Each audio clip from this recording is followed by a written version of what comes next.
One afternoon, Dora had been cleaning the veranda of the luxurious mansion when Madame Ketchy called her over. "Dora, come over here," she sneered. Dora hastily ran toward her. Madame Ketchy's eyes were fixed on the floor. "Who fed this dog today?" she asked. Madame Ketchy had a male England bulldog that weighed over 53 pounds. For some unfathomable reasons, she loved and pampered this dog more than anything, and ordered Dora to always feed the dog the best meal and make sure it was well taken care of. "Who fed this dog today, I ask you?" she asked again.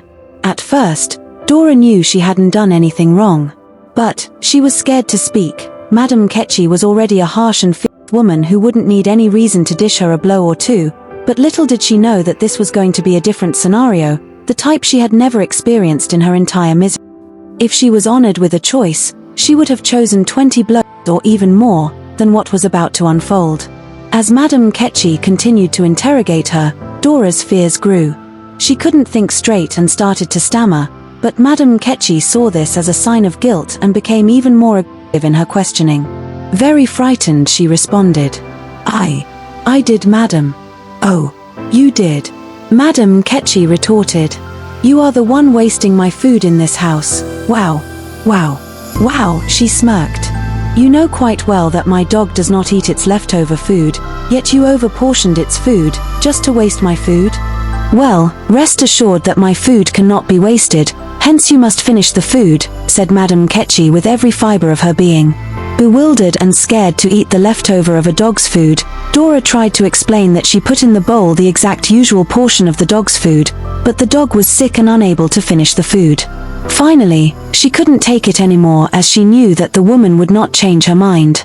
She burst into tears and peeped a glance through the woman's face soliciting for mercy, but Madame Ketchy rather gestured to the bowl where a few scraps of meat and rice remained.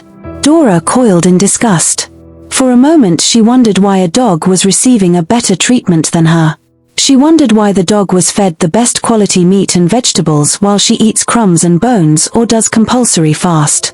To think that she would be forced to eat from the dog's plate made her stomach churn.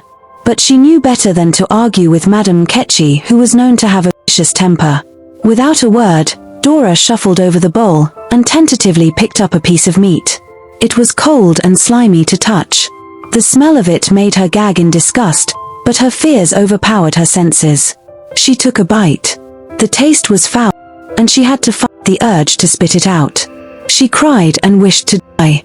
As she forced herself to swallow the revolting meat and rice, Dora couldn't help but wonder how she had ended up in such a miserable situation.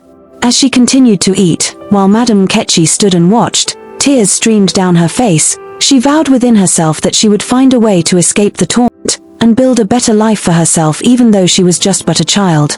What do you think will happen next to Dora? Kindly wish her well, as this is a true life story. Don't forget to subscribe and turn on the notification box so as to follow up the story to the end. Join the page to follow up the story.